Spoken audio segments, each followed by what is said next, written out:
Everyone, welcome back to my YouTube channel Learno Notes. तो आज हम करेंगे क्लास 10th बायोलॉजी का चैप्टर नंबर 16 और नेम है चैप्टर का sustainable management of natural resources. क्या मतलब हुआ चैप्टर का कि जो हमारे नेचुरल रिसोर्सेज प्रेजेंट हैं उनकी हम सस्टेनेबल तरीके से, यानी सस्टेनेबल का क्या मतलब है कि हम ऐसे तरीके में उनको मैनेज करें, हम उनको इस तरीके से यूज़ करें नेचुरल रिसोर्सेज को कि वो प्रेजेंट जनरेशन के लिए तो यूज़ में आए कि वो प्रेजेंट जनरेशन की जो नीड्स है, रिक्वायरमेंट्स है, उनको तो पूरा करें, साथ में वो फ्यूचर जनरेशन्स के लिए भी क्या कर सके, उनकी नीड्स को, उनकी रिक्वायरमेंट्स को कंप्लीट कर सके। ऐसा नहीं है कि जितने नेचुरल रिसोर्सेज हैं उनको हम सारा कंप्लीटली एग्जॉस्ट कर दें और ख़त्म कर दें, फ्यूचर जनरेशन के लिए कुछ बचे ही ना। नहीं, सस्टेनेबल मैनेजमेंट का यही मतलब है कि आप उसको फ्यूचर जनरेशन के लिए भी सेव करके रखो। ठीक है, तो ये हमारे चैप्टर का मतलब है। और इसके जो नोट्स हैं वो हम कैसे करेंगे, क्वेश्चन की फॉर्म में।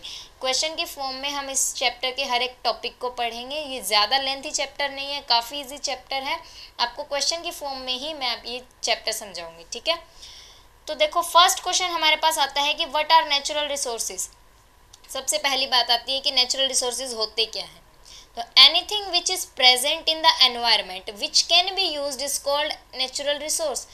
वो रिसोर्सेज जो एनवायरनमेंट में प्रेजेंट है और जिनका यूज़ ह्यूमन बींग्स अपनी नीड्स और रिक्वायरमेंट्स को पूरा करने के लिए करते हैं, उन्हें ही हम क्या बोलते हैं, नेचुरल रिसोर्सेज। ठीक है, नेचुरल रिसोर्सेज क्या होते हैं, जो ऑलरेडी एनवायरनमेंट में प्रेजेंट हैं और जिनका यूज़ ह्यूमन बींग्स किस लिए करते हैं, अपनी नीड्स को, रिक्वायरमेंट्स को सेटिस्फाई करने के लिए। फॉर एग्जांपल है जैसे फॉरेस्ट, वाइल्ड लाइफ में क्या आ जाएंगे, सभी के सभी एनिमल्स, वाटर, कोल, पेट्रोलियम, एयर, CO H2 क्या होती है, वाटर गैस का फॉर्मूला है ये। ठीक है, तो यानी कुछ भी एटमॉस्फेयर के अंदर जो भी एनवायरनमेंट में हमारा प्रेजेंट है वो क्या है, नेचुरल रिसोर्स है। ठीक है, जो कि ह्यूमन मेड नहीं है।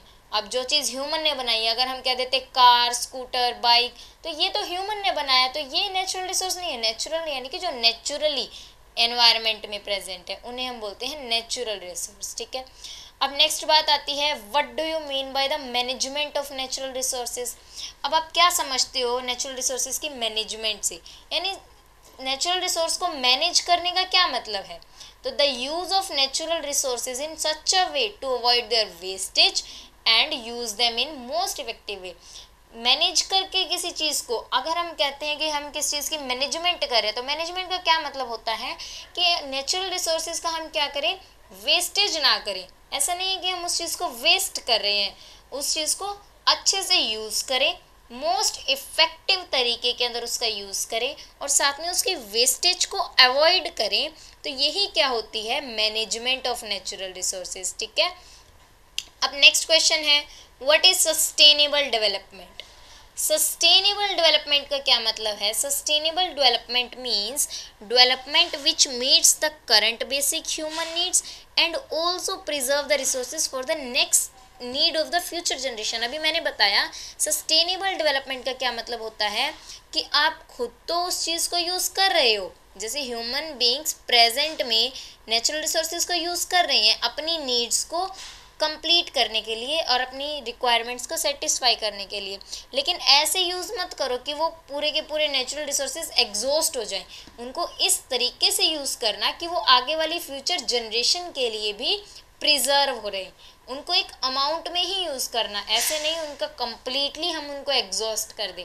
तो ये क्या होता है कि उसको सस्टेनेबल डेवलपमेंट का क्या मतलब होता है, means the development which meet the current basic needs, जो करंट बेसिक नीड्स को भी पूरा करे और साथ में प्रिजर्व करके रखे रिसोर्सेज को फ्यूचर जनरेशन के लिए भी। ठीक है, नेक्स्ट है हमारे पास question number 4, why do we need to manage our natural resources. हमें क्या ज़रूरत है हमारे नेचुरल रिसोर्सेज को मेंटेन करके रखने की, उन्हें मैनेज करके रखने की। अब हमारे पास सिंपल सी बात है, हम नेचुरल रिसोर्सेज को क्यों मैनेज करके रखेंगे, अगर मैनेज नहीं करेंगे तो वो एग्जॉस्ट हो जाएंगे और फिर आगे फ्यूचर जनरेशन के लिए भी काम नहीं आएंगे। तो इसके आंसर में हम क्या लिखते हैं, we need to manage our natural resources because, अब यहाँ पे रीज़न दिए गए हैं, the resources of the earth are limited. अब ऐसा नहीं है कि अर्थ के अंदर बहुत सारा अनलिमिटेड कोल प्रेजेंट है, अनलिमिटेड फॉसिल फ्यूल्स प्रेजेंट है, ऐसा नहीं है। लिमिटेड अमाउंट में ही रिसोर्सेज प्रेजेंट हैं ऐसा नहीं है कि आप हमेशा उनको यूज़ करते रहोगे करते रहोगे करते रहोगे और वो कभी ख़त्म ही नहीं होंगे, नहीं, क्या है, लिमिटेड अमाउंट में। सेकेंड पॉइंट है, with knowledge of the management of natural resources we will be able to use our natural resources for a longer period. अगर हमारे पास नॉलेज होगी नेचुरल रिसोर्सेज को यूज़ करने की तो हम उनको ज़्यादा लंबे समय तक यूज़ कर पाएंगे। अगर मान लो हमारे पास नेचुरल रिसोर्सेज को मेंटेन करने की कोई नॉलेज ही नहीं है कि उनको यूज़ कैसे करना है, उनको मैनेज कैसे करके रखना है, तो वो एक टाइम के बाद एग्जॉस्ट हो जाएंगे। हम इनको लंबे पीरियड तक, लॉन्गर पीरियड के लिए तो हम उनको यूज़ नहीं कर सकते। तो यानी अगर हमारे पास नॉलेज है मैनेजमेंट की कि उनको मैनेज कैसे करके रखना है, तो हम क्या कर सकते हैं, नेचुरल रिसोर्सेज का एक लॉन्ग टाइम के लिए क्या कर सकते हैं, यूज़ कर सकते हैं। नेक्स्ट पॉइंट आता है, with the knowledge of management of natural resources we can prevent their exploitation. अगर हमें उनकी मैनेजमेंट के बारे में नॉलेज होगी कि इनको कैसे यूज़ करना है, कैसे मैनेज करके रखना है, तो हम उनकी एक्सप्लॉयटेशन को भी प्रिवेंट कर सकते हैं, उनकी वेस्टेज को भी प्रिवेंट करके रख सकते हैं कि वो वेस्ट ना हो।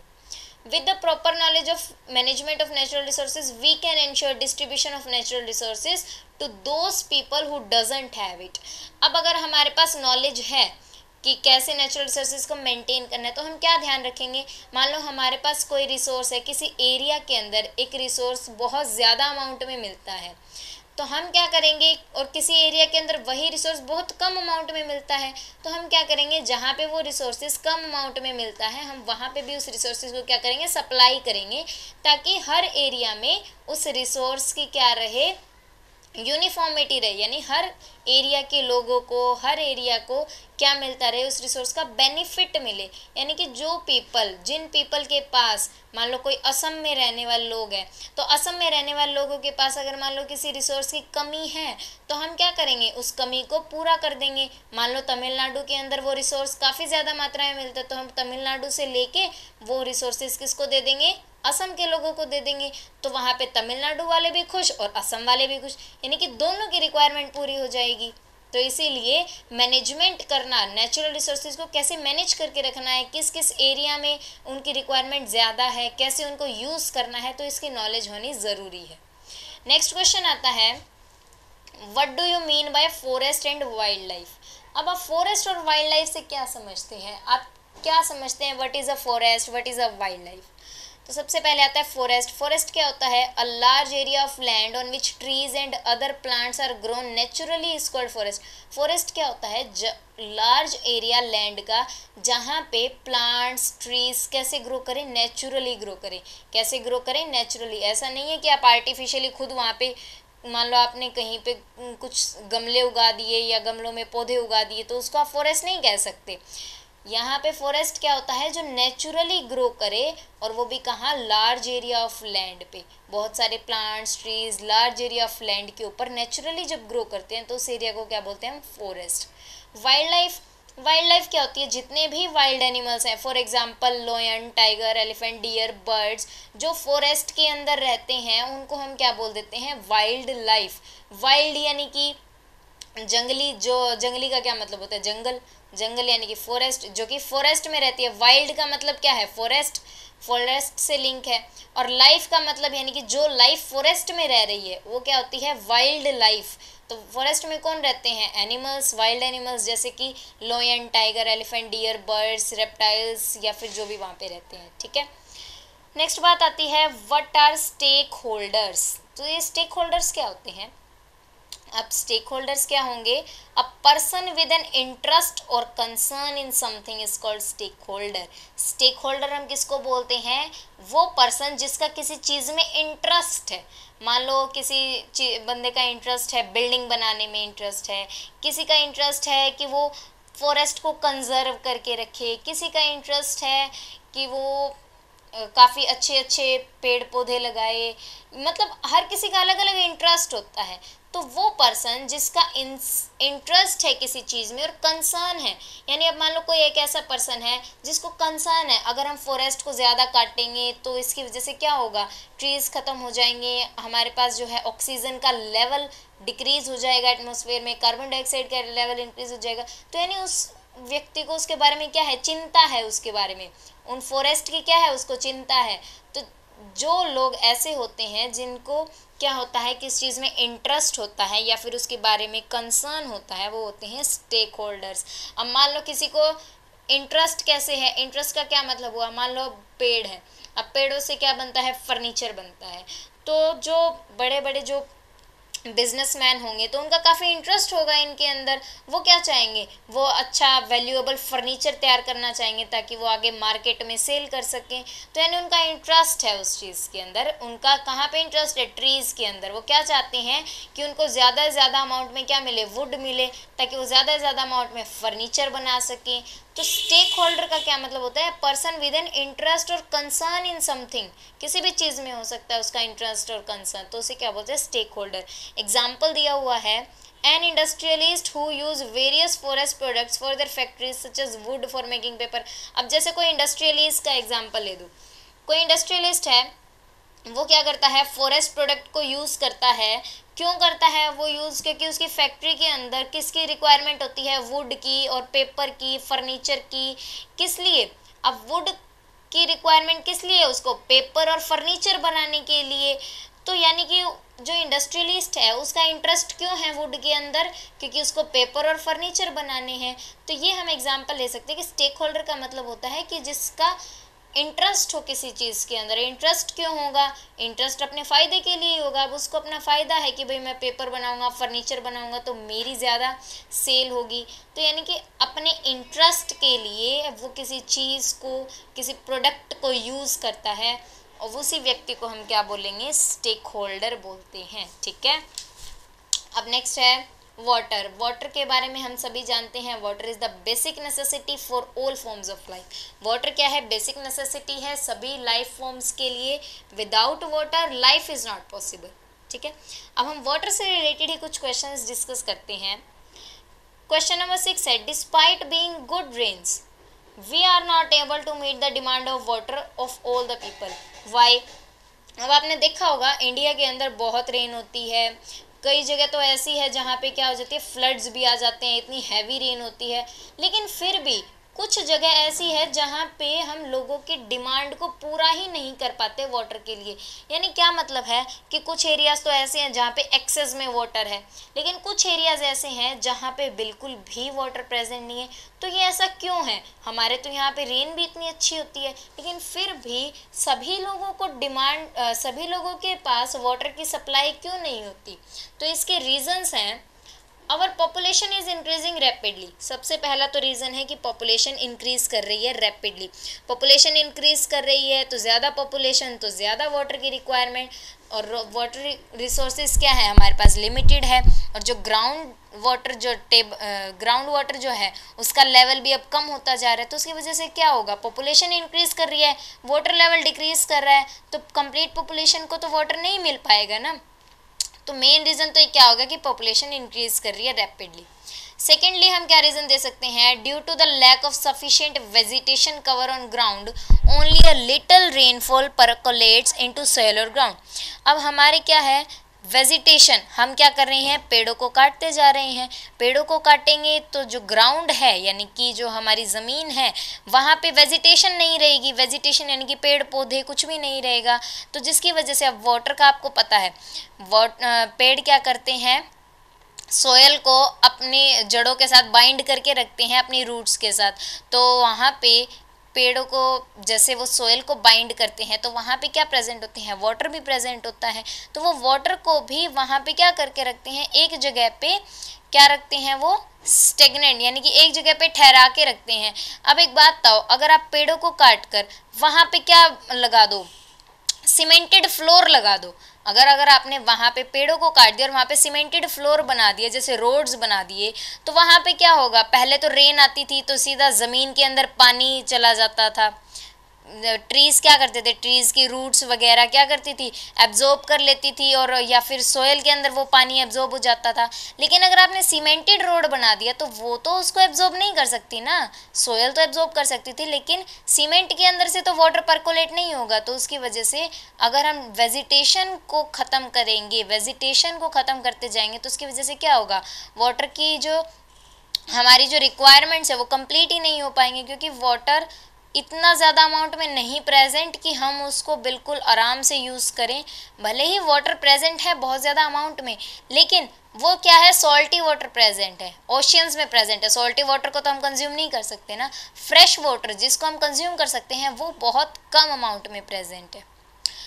नेक्स्ट है the high yielding varieties require more water for their irrigation. और एक और कारण क्या है कि जो हाई यील्डिंग वेराइटीज़, अब आपने देखा होगा कि जैसे पहले खेतों के अंदर जो बीज उगाते थे वो नॉर्मल होते थे, ज़्यादा हाइब्रिड नहीं होते थे। लेकिन आजकल जो सीड्स आ रहे हैं, हर क्रॉप के जो सीड्स आ रहे हैं वो कैसे हैं, हाई यील्डिंग वेराइटीज़, यानी कि काफ़ी ज़्यादा उनके अंदर डेवलपमेंट हो चुकी है उन सीड्स के अंदर। वो हाई यील्डिंग वेराइटी वाले सीड हैं जो क्या करते हैं, ज़्यादा फसल उगाते हैं, यानी कि जिनसे हमें ज़्यादा बेनिफिट होता है। तो इसकी वजह से क्या होता है, अब हमें फसल तो भले ही ज़्यादा मिल रही है, लेकिन क्या हो रहा है, उसके अंदर वाटर भी ज़्यादा यूज़ होता है। इरिगेशन के लिए पानी भी उनको ज़्यादा चाहिए होता है। तो उसकी वजह से क्या होता है, एक बहुत ज़्यादा अमाउंट में वाटर कहाँ पे यूज़ करना पड़ता है हमें, क्रॉप्स के अंदर। तो उसकी वजह से वाटर की कमी होती है। नेक्स्ट है discharge of untreated sewage and industrial water into river and lakes reduce the availability of usable water. अब हमारे पास जो रिवर में वाटर प्रेजेंट है, उस रिवर को भी क्या कर देते हैं, हम गंदा कर देते हैं। क्यों करते हैं, डिस्चार्ज ऑफ अनट्रीटेड सीवेज से जो वेस्ट है या फिर जो इंडस्ट्रियल वेस्ट होता है उसको बिना ट्रीट किए डायरेक्टली क्या कर देते हैं, रिवर्स में, लेक्स में डाल देते हैं। जिसकी वजह से जो कुछ अमाउंट में हमारे पास वाटर है पीने लायक, उसको भी हम खुद ही क्या करते जा रहे हैं, खराब करते जा रहे हैं।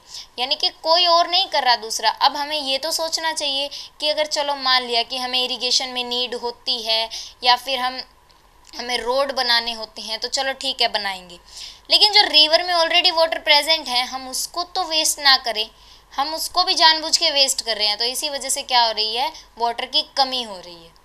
नेक्स्ट रीज़न है the changing lifestyle of people specially in urban areas consume more water. अब लोगों का जो लाइफस्टाइल है वो चेंज होता जा रहा है। अर्बन एरियाज़ के अंदर क्या होता है, लोगों की जो कमोडिटीज़ हैं वो बढ़ती जा रही हैं। यानी कि लोग क्या करते हैं, अब गांव में देखा होगा आपने, तो गांव के अंदर लोग इतना ध्यान नहीं देते, लेकिन जो शहरों के अंदर लोग होते हैं वो बहुत ज़्यादा ब्रश करते हैं। और अगर मान लो ब्रश कर रहे हैं तो वो क्या करेंगे, टैप को ऑन छोड़ देंगे। पानी चाहे सारी पूरी टंकी खाली हो जाए, उनको कोई मतलब नहीं होता है इस चीज़ से। क्यों, उनका लाइफस्टाइल ऐसा हो गया है।